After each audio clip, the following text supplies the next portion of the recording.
నమస్తే, welcome to Arjuna channel. ప్రస్తుతం మనం దర్పల్లి మండలం ప్రాజెక్ట్ రామడుగు గ్రామంలో ఉన్నాం. ఇక్కడ సర్పంచ్ అభ్యర్థిగా పోటీ చేస్తున్నటువంటి తలకుక్కుల రమేష్ గారు మనతో ఉన్నారు. ఆయనతో మాట్లాడదాం. నమస్తే అండి. చెప్పండి, మీకు అసలు మీరు మొదటిసారి రాజకీయాల్లోకి వచ్చారా? సర్పంచ్గా మొదటిసారి నామినేషన్ వేస్తారా, లేకపోతే ఇంతకుముందు రాజకీయ అనుభవం ఉందా? నమస్కారం, నేను Talakukkula Ramesh, son of Madhukar, ex sarpanch garu, మా తండ్రి గారు అయినటువంటి. అయితే నాకు కుటుంబం రాజకీయ నేపథ్యమైన మొదటిసారి సర్పంచ్గా నామినేషన్ వేసే అవకాశం వచ్చింది. అది కూడా మా ప్రీతమ నాయకుడు, మా rural MLA Shri doctor Bhupathi Reddy గారు అనుమతితో ఈ నామినేషన్ వేసే అవకాశం వచ్చింది. అయితే మీరు ఇప్పుడు చూసుకున్నట్టయితే సర్పంచ్ పదవికి ఉండే వేతనం చాలా తక్కువ. ఆ పదవి కోసం కొంతమంది లక్షల్లో ఖర్చు పెడుతున్నారు. మరి దీనిపై మీ అభిప్రాయం ఏంటి? అవును, ఈ గ్రామీణ ప్రాంతాల్లో సార్వత్రిక ఎన్నికలు, ముఖ్యంగా సర్పంచ్ ఎన్నికలంటే చాలా విలువలతో కూడింది. కానీ డబ్బుతో కూడుకున్నదనే అపోహ కూడా ఉంది. కాకపోతే నా మట్టుకొస్తే డబ్బుతో కాకుండా ప్రజల అభిమానంతో. ఎందుకంటే మా తండ్రి గారు అయిన శ్రీ కీర్తిశేషులు మధు గారు అప్పుడు మొదటిసారి గ్రామంలో ఎన్టీఆర్ పీరియడ్లో మొట్టమొదటిసారిగా సర్పంచ్ ఎలక్షన్ ఇంతకుముందు మామూలుగా ఇనామినేస్ ఉండే గంగాధర్ గౌడ్ గారని కీర్తిశేషులు అతను ఇంతకుముందు ఉండే. అయితే అతని తర్వాత మొట్టమొదటి ఎలక్షన్స్ అంటే ప్రజలు ఓటు వేసే విధానం మొట్టమొదటిసారిగా మా తండ్రి గారితో స్టార్ట్ అయింది. అప్పటి నుండి ఇప్పటిదాకా మన రామడుగు గ్రామంలో బాగానే జరుగుతుంది ఎలక్షన్స్. గొడవలు లేకుండా ప్రజాస్వామ్య పద్ధతిలో ఎలక్షన్ జరుగుతుంది. డబ్బుతో కూడుకున్నది అయినప్పటికీ మా దగ్గర మాత్రం అంతగా ప్రభావం చూపలేదు. కాకపోతే గత 2 పర్యాయాలు పోయినా అప్పుడు కొంచెం డబ్బు ఖర్చు చేశారు. కానీ ఇక్కడ ప్రజలు చాలా చైతన్యవంతులు కాబట్టి డబ్బు ప్రభావం ఎక్కువ ఉండకపోవచ్చు. అంటే కొంతమంది రాజకీయాలంటే డబ్బు సంపాదించడానికి సులువైన మార్గం అని కొంతమంది క్రియేట్ చేస్తారు. మరి మీరు అదే ఉద్దేశంతో పోటీ చేస్తున్నారు? కాదు సార్, ఎందుకంటే నేను 2001 నుండి 2014 వరకు నేను గల్ఫ్లో దుబాయ్లో పనిచేశాను. చాలా కష్ట నష్టాలు కోర్చి. ఎందుకంటే అక్కడ తెలుసు మీకు గల్ఫ్లో ఎంత బాధలు ఉంటాయో. అక్కడ కష్టపడితేనే కానీ, నెల నిండితేనే కానీ డబ్బులు రావు. ఆ డబ్బులతోనే నేను, నా కుటుంబం ఉంది. మా డాడీ గారు, మా నాన్నగారు, మాకు బీడీ కార్ఖానా ఉంటుంది, దేశాయ్ బ్రదర్స్ అని. అయితే అతను గత 50-60 సంవత్సరాలుగా బీడీ కంపెనీ నడిపిస్తున్నాడు. 2014లో కీర్తిశేషులు అయినారు. అప్పటి నుండి నేను గల్ఫ్ ప్రయాణం మానుకొని ఇక్కడ అదే బిజినెస్ కంటిన్యూ చేస్తున్నా. నా దగ్గరకు సుమారుగా 300 మంది కార్మికులు ఉంటారు. వాళ్ళను నా కుటుంబ సభ్యులుగా భావిస్తూ ఇప్పటిదాకా మా తండ్రి గారు ఎట్లా నడిపించారో అదే విధంగా నేను కూడా కంటిన్యూ చేస్తున్నా. కాకపోతే డబ్బు ప్రాధాన్యం అన్నది నాకు అంత పెద్దగా ఇష్టం ఉండదు. ఎందుకంటే గల్ఫ్లో పనిచేసినప్పుడు ఎంత కష్టపడితేనే కానీ ఆ డబ్బు విలువ తెలియదు. కష్టం చేస్తేనే కానీ డబ్బు ఊరికే రాదు అక్కడ. కాబట్టి డబ్బు విషయం పక్కన పెడితే సాధారణంగా నాకు దేవుడు ఇచ్చిన తటికి నా మట్టుకు నాకుంది, నాకేం ఇబ్బంది లేదు. నాకు 2 ఆడపిల్లలు ఉన్నారు, నాకు పనింది. ఇక్కడ ఈ గ్రామ పంచాయతీ ఎలక్షన్లో ఇప్పుడు నేను సర్పంచ్ అభ్యర్థిగా ఉండి డబ్బు సంపాదించుకోవాలని ఉద్దేశం నాకు ఏమాత్రం లేదు. నేను విలువలతో కూడుకొని జీవితం గడుపుతుంటాను, అందరికీ తెలిసి ఇక్కడ గ్రామ ప్రజలకు కూడా. కాబట్టి నాకు డబ్బు అంత ప్రాధాన్యం లేదు. నాకు అవకాశం వచ్చింది, బీసీ జనరల్ వచ్చింది. ఇంత పెద్ద ఊర్లే దర్పల్లి మండలంలో 22 గ్రామాలు ఉంటాయి. అందులో మేజర్ గ్రామ పంచాయతీ అయిన రామడుగు విలేజ్ సుమారుగా 5,000 పైచులకు గ్రామ ప్రజలు ఉంటారు. అందులో నాకు బీసీగా అవకాశం వచ్చింది. అది మన రూరల్ ఎమ్మెల్యే శ్రీ భూపతి రెడ్డి గారు ఆధ్వర్యంలో, అతని అనుమతితో, మన నాగేశ్వర రెడ్డి అన్న అనుమతితో, ఇక్కడ మండల్ ప్రెసిడెంట్ చిన్నబాలరాజన్న అనుమతితో, ఇక్కడ ఉన్న రామడుగు గ్రామ ప్రెసిడెంట్ వాళ్ళ గ్రామశాఖ ఆధ్వర్యంలో నన్ను సెలెక్ట్ చేసి ఈ ఎన్నికకు సిద్ధం చేశారు. ఓకే, అయితే చూసుకున్నట్టయితే గతంలో తాజా మాజీ సర్పంచ్లకి ప్రభుత్వం నుండి 1,000 కోట్ల నిధులు బకాయిలు ఉన్నాయని చాలా మంది అప్పులపాలయ్యామని అన్నారు. మరి మీరు ఏ ధైర్యంతో ముందుకు వస్తున్నారు? ఏం లేదండి,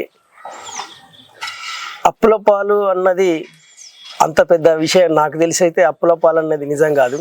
ఎందుకు అప్పుల పాలు అయినారంటే వాళ్ళు స్వతహాగా ఇంకేదైనా ఇక్కడ రామడుగు మట్టుకైతే పనులకు కానీ పోయిన ప్రభుత్వం ఇబ్బందులు పడ్డ వాస్తవమే, పోయిన సర్పంచ్లను ఇబ్బంది పెట్టిన మాట వాస్తవమే. ఇప్పుడు గత 2 సంవత్సరాల నుంచి ఈ కొత్త ప్రభుత్వం వచ్చిన తర్వాత పనులు ఎక్కడ ఆగలేవు, బాగానే ఉంది. కాకపోతే ఈ 2 సంవత్సరాల నుండి గ్రామ ప్రత్యేక అధికారి ఆధ్వర్యంలో నడుస్తుంది కాబట్టి కొద్దిగా పనిలో మాత్రం డీల్ అయినమాట వాస్తవమే. కాకపోతే డబ్బులు అప్పుల పాలన్నది ఇంతవరకు మా దగ్గర ఇప్పుడున్న సర్పంచ్లకు అయితే అట్లాంటి పరిస్థితి రాలేదు. ఓకే, ఇప్పటి వరకు మీరు మీ గ్రామంలో గమనించినటువంటి సమస్యలు ఏంటి? వాటిని సర్పంచ్గా గెలిచాక ఎలా పరిష్కరిస్తాను? మంచి ప్రశ్న వేశారు సార్. ఇదే నా ఎజెండా. ప్రత్యేకంగా మా ఫ్రెండ్స్ అందరితోని నేను ఎక్కువ మట్టుకు టైం స్పెండ్ చేసిన. మా ప్రధాన సమస్యలు మన దగ్గర ఆర్టీసీ బస్ లేదు. పోయిన రూరల్ ఎమ్మెల్యే అయినటువంటి శ్రీ బాజిరెడ్డి గోవర్ధన్ గారు ఆర్టీసీ చైర్మన్గా అయి ఉండి కూడా మా గ్రామానికి ప్రత్యేకించి విద్యార్థులకు ఎంత ఇబ్బంది పడ్డారో ప్రత్యక్షంగా నేను రోజు చూసేవాడిని. అది ఒకటి. తర్వాత శ్మశాన వాటికలలో మా చుట్టూ మాకు రామడుగు ప్రాజెక్ట్ అని మాకు ఉంటుంది. సుమారు అది దాదాపు భీమగల్ దగ్గర దాకా నీళ్ళు వెళ్తుంటాయి మా కాలువ, కుడియడమ కాలువ ధర. అట్లాంటిది మా ఊర్లే నీళ్లకు ఇబ్బంది ఉండదు. శ్మశాన వాటికల్లో కనీసం చనిపోయిన తర్వాత కాళ్ళు కడుక్కొని నెత్తి మీద నీళ్ళు చల్లుకోవడానికి కూడా నీళ్లు లేకుండడం, అక్కడ కట్టిన రూమ్లు వసతులు లేకపోవడం, ఇట్లాంటి అసౌకర్యానికి ఇవన్నీ నేను ప్రత్యక్షంగా చూసిన. ఎందుకంటే నేను ఎక్కువ పెళ్ళిళ్ళ కంటే ఎక్కువ చావులకు ఎక్కువ అటెండ్ అవుతాను. అట్లాంటిది వేరే ఊరు వాళ్ళు వచ్చి ఇట్లా చాలా ఎగతాళి చేసేవారు. అదొక సమస్య ప్రధానంగా ఉంది. తర్వాత డ్రైనేజీ వ్యవస్థ సరిగా లేదు. ఎందుకంటే పోయిన వర్షాకాలంలో మా ఇంట్లోకే మోకాలు మట్టి నీళ్ళు వచ్చి మేమే ఎత్తిపోసుకున్నాం. అసంటి పరిస్థితి వచ్చింది. అక్కడ ముదిరాజు వాడకు కూడా అక్కడ కూడా బాగా నీళ్ళు వచ్చి వాళ్ళు ఇబ్బంది పడ్డారు. ఈ విషయం సార్కి కూడా నోటీస్ అయింది, ఎమ్మెల్యే గారికి. ఇది సీరియస్ ఇష్యూ. అదొకటి. మళ్ళీ కొత్త రోడ్డు, బైపాస్ రోడ్డు, దానికి వీధి దీపాలు లేవు. అదొక డబుల్ రోడ్డు చేయాలనే సంకల్పం ఉన్నది. తర్వాత దర్పల్లి మండల్ తర్వాత పెద్ద విలేజ్ రామడుగుని మండల్ చేయాలని చెప్పేసి గత ప్రభుత్వం కూడా, గత ఎమ్మెల్యే కూడా చాలాసార్లు హామీలు ఇచ్చి అతని మట్టుకు ఓట్లు తీసేసుకొని పోయి 2 పర్యాయాలు తీసేసుకున్నాడు. కానీ మాకు మాత్రం రామడుగు గ్రామానికి ఆయన చేసిందేం లేదు. ఆయన ఓడిపోవడంలో ముఖ్య పాత్ర పోషించింది కూడా మన రామడుగు గ్రామమే. అతనికి కూడా, ఆ సార్కి కూడా తెలుసు. కాబట్టి ముఖ్యంగా ఇప్పుడు అందుబాటులో లేదు. మండల్ టౌన్కి వెళ్ళాలంటే ట్రాన్స్పోర్ట్ లేదు. ఏదైనా ఎమర్జెన్సీ రావాలంటే రోడ్డు బాగాలేదు, అదొక సమస్య ఉంది. ఇట్లాంటి సమస్యలు బాగా ఉన్నాయి. దీని మీద నేను ప్రత్యేక దృష్టి పెట్టిన. అయితే నేను ఇచ్చిన ప్రధాన హామీలలో కూడా ఇదే ఉంది. నా మేనిఫెస్టో నేను సొంతంగా తయారు చేసుకున్నా. నా మేనిఫెస్టోను ఇది నాకు ఎవరు చెప్పలేరు. మా మిత్రులు 2-3 మన మెడికల్ సంతోష్ రెడ్డి కానీ, వేణు కానీ, ఇట్లాంటి మా మిత్రులందరం మేము కూడగలుపుకొని ఒక చిన్న మేనిఫెస్టో తయారు చేసుకున్నాం. ఇందులో పెద్ద ఖర్చు అయ్యేది ఏం లేదు. ఆ మేనిఫెస్టో ఏంటంటే ఆర్టీసీ బస్సు ముఖ్యంగా ఎమ్మెల్యే గారి సహకారంతో అది చెయ్యాలా స్టూడెంట్స్ అందరికీ. తర్వాత లైబ్రరీ లేదు, ఆ లైబ్రరీలో ఫ్రీ వైఫై కనెక్షన్ పెట్టి, ఎందుకంటే చదువుకునే విద్యార్థులకు మా దగ్గర ఇక్కడ ఎడ్యుకేషన్ కూడా బాగానే ఉంటుంది, పిల్లలు బాగా కష్టపడతారు, వాళ్లకు అసౌకర్యం కానీ. అయితే గ్రామ పరిపాలన ఎట్లుండే అంటే ఇంతకుముందు సర్పంచులు 1 man షో ఉండే. అంటే ఒకే సర్పంచ్ నేనే సూపర్ పవర్. వార్డు మెంబర్లు ఉండేవారు 12 మంది వార్డులు, 12 మంది వార్డు మెంబర్లు ఉంటారు. 12 మంది వార్డు మెంబర్లు వాళ్ళు ఏదో పేరుకే వార్డు మెంబర్లు, ఏదో నెలకొకసారి వచ్చి ఛాయ్ తాగి సంతకం పెట్టి వెళ్ళేవారు. అసలు వాళ్ళకి ఏం అభివృద్ధి పనులు జరుగుతున్నాయి, ఏం కథ అసలు వాళ్ళకి తెలిసేదే కాదు. కానీ మన విధానం అట్లా కాదు. ఇప్పుడు నా విధానం అట్లా కాదు. 12 మంది వార్డు సభ్యులు కూడా 12 వార్డులకు 12 మంది సర్పంచ్లే. అంటే నాతో కలుపుకొని 13 మంది ఖచ్చితంగా సర్పంచులు అనే చెప్పి నేను కూడా ప్రచారం చేస్తున్నా. ఎందుకంటే వాళ్ళకు కూడా ఉత్సాహం ఉండాలి. అడిగే ప్రశ్నకు ఇప్పుడు ఇచ్చిన హామీలకు గట్టిగా వాళ్ళు కూడా సమాధానం చెప్పేటట్టు ఉండాలి. నా విధానం అట్లా విధానం నేను చేసుకుంటున్నా. మొదటి నెలలో మొదటి వారంలో ఒకరోజు ప్రతి వార్డుకి వెళ్ళి అక్కడే ప్రజాపాలన దిశగా మన ప్రియత ముఖ్యమంత్రి రేవంత్ రెడ్డి గారు ఆయన ప్రవేశపెట్టిన ప్రజాపాలన విధానం నాకు బాగా నచ్చింది. నేను కూడా అలాగే ప్రతి నెలలో మొదటి వారంలో ఒకరోజు ప్రతి వార్డుకి వెళ్ళి అక్కడున్న పెద్ద వీధిలో కూర్చొని నాతో పాటు నా సిబ్బంది సెక్రటరీ గారు కానీ, కారోబార్ కానీ, అక్కడున్న వార్డు మెంబర్తో కానీ, మా గ్రామ సఫాయి కార్మికులతో కానీ అక్కడే మీటింగ్ పెట్టి అక్కడే ప్రజలతోని మాట్లాడి అక్కడున్న సమస్యలు ఫిర్యాదులు తీసుకొని దానికి జవాబుదారితనంగా మళ్ళీ నెలలో వెళ్తాం కాబట్టి వాళ్ళు పోయిన నెలలో ఈ చెప్పిన సమస్యను మళ్ళీ తిరిగిపోయి వచ్చే నెలలో దాన్ని అడిగినాం. ఇవి ఇంతవరకు సాల్వ్ అయింది, ఇది కాలేదు, ఇది పెండింగ్ ఉంది, ఇది ఉంది, అప్డేట్ ఎప్పటికప్పుడు ఇవ్వడానికి అవకాశం ఉంటుంది. అది ఖచ్చితంగా నేను చేస్తాను. మళ్ళీ రెండో విషయం, గ్రామ పంచాయతీలో ఒక హెల్ప్ డెస్క్ అనేది పెట్టి, మాకు 10 కిలోమీటర్ల మండల్ దూరం ఉంది. 10 కిలోమీటర్లు రావడానికి పోవడానికి చాలా ఇబ్బంది, ట్రాన్స్పోర్ట్ లేదు, అందరికీ వెహికల్ సౌకర్యం లేదు. కాబట్టి ఒక హెల్ప్ డెస్క్ పెట్టి ఒక చదువుకున్న వ్యక్తిని పెట్టి అక్కడ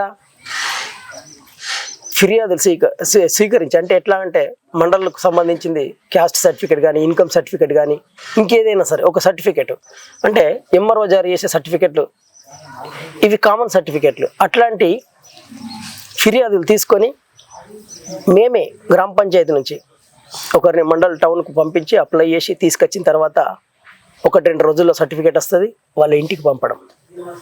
అట్లాగే నన్ను అభ్యర్థిగా సెలెక్ట్ చేసిన తర్వాత నాకు గల్ఫ్లో ఉన్న, దుబాయ్లో ఉన్న ఫ్రెండ్స్ వాళ్ళందరూ వెల్ సెటిల్స్ ఉన్నారు. వాళ్ళు నాకు ఒక హామీ ఇవ్వమని చెప్పేసి చెప్పారు. అది చాలా సంతోషపడ్డ విషయం. నేను ప్రచారంలో ఉండగానే మధ్యలోనే ఒక 2 days బ్యాక్ నాకు వాళ్ళు హామీ ఇచ్చారు. ఏమనంటే, అన్న నువ్వు నిలబడ్డావు, నువ్వు చాలా స్ట్రైట్ ఫార్వర్డ్ మనిషివి కాబట్టి నువ్వు ఒక ఇది హామీ ఇవ్వు మా తరపు నుంచి. ఎందుకంటే ఒక అంబులెన్స్ మేము కొనిస్తాం, ఒక వెహికల్, ఎమర్జెన్సీ వెహికల్, దాన్ని అంబులెన్స్ అంటామా ఏదంటామా పర్మిషన్ తీసుకొని, ఎంఆర్ఓ గారు పర్మిషన్, కలెక్టర్ గారు పర్మిషన్ తీసుకొని దాన్ని నా మట్టుకు నేను, అంటే ప్రజలకు జల్దీ తొందరగా అర్థమయ్యే విధంగా నేను అంబులెన్స్ అన్నా, అది ఫస్ట్ ఎయిడ్ వెహికల్ అయినా అన్న అది బాగా సూటబుల్ ఉంటుంది. అది ఒక వెహికల్ గ్రామ పంచాయతీ అండర్లో పెట్టేసుకొని వారానికి ఒక రోజు దర్పల్లి ప్రభుత్వ ఆసుపత్రికి, వృద్ధులు ఉంటారు, పేదవారు ఉంటారు, వాళ్ళకు బీపీ షుగర్లు అలాంటి కొందరు ఇక్కడికి వచ్చి వెహికల్ ఎప్పుడు మందులు ఇచ్చి వెళ్తుంటుంది. అట్లా కాకుండా ఇంకేదన్నా చికిత్స చేయడానికి, అంటే ప్రభుత్వ ఆసుపత్రులకు ప్రజల్ని దగ్గర చేసే విధంగా, ప్రైవేట్ కార్పొరేట్ ఆసుపత్రులకు వెళ్ళి డబ్బులు ఖర్చు చేసుకుంటే పేదవారు చాలామంది ఉన్నారు, దాని బదులు ఇక్కడ మండల్ టౌన్లో మన ప్రభుత్వ ఆసుపత్రి దగ్గర వీళ్ళను వారంలో ఒక రోజు ఒక 10 మందిని దాకా కలెక్ట్ చేసి, ఇంకెక్కువైతే ఇంకా వారంలో 2 రోజులైనా 3 రోజులైనా వెహికల్ మన దగ్గరనే ఉంది కాబట్టి అక్కడికి వెళ్ళి తీసుకెళ్ళి చెకప్ చేయించి మళ్ళీ ఇంటి దగ్గర వచ్చి వదలడం, ఇది చాలా ఉపయోగపడుతుంది ప్రజలకు. ఇట్లాంటి కొన్ని కార్యక్రమాలు చాలా ఉన్నాయి. నేను గెలిస్తే మట్టుకు ఖచ్చితంగా చేస్తా. మళ్ళీ దీనికి సహాయంగా ఎమ్మెల్యే గారు సపోర్ట్ ఉంది, ప్రభుత్వం ఉంది, ఖచ్చితంగా కొట్లాడే తత్వం నా దగ్గర ఉంది, ఖచ్చితంగా చేసి తీరుతా. ఓకే, మీరు ఇంతకుముందు కొన్ని సమస్యల గురించి ప్రస్తావించారు, గ్రామంలో ప్రధాన సమస్యలు ఉన్నాయని అది ఇది. సో ఇంతకుముందు గత పాలకులు పరిష్కరించలేని వాటిని మీరు ఎలా పరిష్కరిస్తారు మరి? మంచి ప్రశ్న సార్. ఎందుకు అన్నస్వామి, ఎందుకు ఈజీ, ప్రభుత్వం ఉంది. ఇప్పుడు గత దగ్గర 2 సంవత్సరాలు కావస్తుంది సర్పంచ్ లేక, కొన్ని పనులు పెండింగ్ ఉన్నాయి చాలా మట్టుకు. అవన్నీ ఇప్పుడు ఒక్కసారి గేట్లు తెరిచిన విధంగా అంటే సార్ రెడీ ఉండు. మళ్ళీ ఇక్కడ 36 ఇందిరమ్మ ఇల్లు శాంక్షన్ అయినాయి, నడుస్తున్నాయి అండర్ కన్స్ట్రక్షన్లో. ఎంత మట్టుకైనా సార్ ఏమంటాడంటే ఇందిరమ్మ ఇండ్లు ఎన్ని అయినా సరే అర్హులు ఉన్న వాళ్ళందరికీ చాలా ఎన్ని అయినా సరే ఇవ్వడానికి నేను సిద్ధంగా ఉన్నా అన్నాడు. అదొకటి. ఎమ్మెల్యే గారి సహకారంతో జరగంది ఏదీ లేదు, అంతా ఆయననే చూస్తాడు. ఖచ్చితంగా తీసుకొస్తాం. మళ్ళా సార్కు రామడుగు గ్రామం ప్రత్యేకించి సార్కు సెంటిమెంట్ గ్రామం. ఖచ్చితంగా నేను అన్నదానికి సారు కాదనలేడు. ఖచ్చితంగా ఆయన సహకారంతో, ప్రభుత్వ సహకారంతో ఖచ్చితంగా పనులు చేయిస్తాం. ఓకే, చివరిగా మీరు మీ గ్రామ ప్రజలకు ఏం చెప్పాలనుకుంటున్నారు? గ్రామ ప్రజలకు ఒకటే నేను కోరుకునేది, ఆలోచించండి ఓటేసేటప్పుడు. నేను మేనిఫెస్టో తయారు చేసిన, ప్రతి ఇంటికి ప్రతి చదువుకున్న దగ్గరికి విద్యార్థికి నేను ఇచ్చిన. వాళ్ళు చాలామంది నా మేనిఫెస్టోని చూసి ఆశ్చర్యపోయినారు. ఇంతవరకు ఎవరు కూడా ఇట్లాంటి హామీలు ఎవరు ఇవ్వలే. నేను ఏది అన్ని తీర్చలేని హామీలు ఏమి ఇవ్వలేదు. దయచేసి ఓటేసేటప్పుడు గమనించండి. కొందరు వ్యక్తులు వస్తారు, పోయినసారి నేను ఓడిపోయినా, నేను ఆస్తులు అమ్ముకున్నా, నాకు ఈసారి అవకాశం ఇవ్వండి అని భార్యాభర్తలు ఇంటిల్లి పాటలు అందరూ పోయి కాళ్ళు మొక్కుతున్నారు. అట్లాంటి వ్యవస్థ మనకు రావద్దు. ఎందుకు కాళ్ళు మొక్కాలా, ఎందుకు ఇది చేయాలా, ఎందుకు ఆస్తులు అమ్ముకోవాలా? డబ్బుతో కూడుకున్న పని కాదు కదా, అభిమానంతో కూడుకున్న పని ఉండాలా. నువ్వు అడుగు, నువ్వేం చేస్తావో, నువ్వేం తీరుస్తావో హామీలు ఇవ్వు, కొట్లాడు, అంతే తప్ప కాళ్ళ మీద పడి ఏదో సానుభూతి పొంది తీసిన తర్వాత జరిగేది ఏం కాదు. ప్రజలారా ఒక్కసారి ఆలోచించుండ్రి. ఓటు అమూల్యమైంది. ఇప్పటికే గ్రామం చాలా వెనుకబడి ఉంది. మన ఊరు పెద్ద విలేజ్, దర్పల్లి మండలంలో పెద్ద విలేజ్. మనది కూడా మండల్ కావాలనే మండల్ కొరకని ప్రతిపాదనలు వచ్చినాయి. అట్లాంటి ఊరిని మీరు ఇంకా వెనక్కి తీసుకొని, ప్రభుత్వం ఉంది, ఎమ్మెల్యే గారు ఉన్నారు, వాళ్ళ తరపున ప్రభుత్వ తరపున నేను సర్పంచ్గా పోటీ చేస్తున్నాను.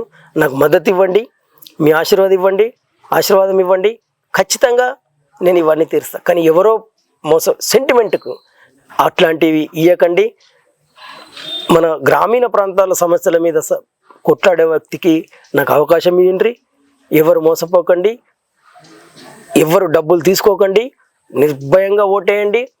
నన్ను గల్లబట్టి అడగండి.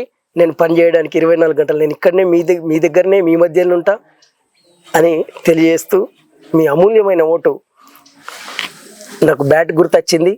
ఖచ్చితంగా బ్యాట్కు గుర్తుకు ఓటేసి సంపూర్ణ మద్దతు ఇచ్చి నన్ను మీలో ఒకటిగా చూసి ఒక మార్పు తీసుకొచ్చే విధంగా నేను ప్రయత్నం చేస్తానని కోరుకుంటున్నాను.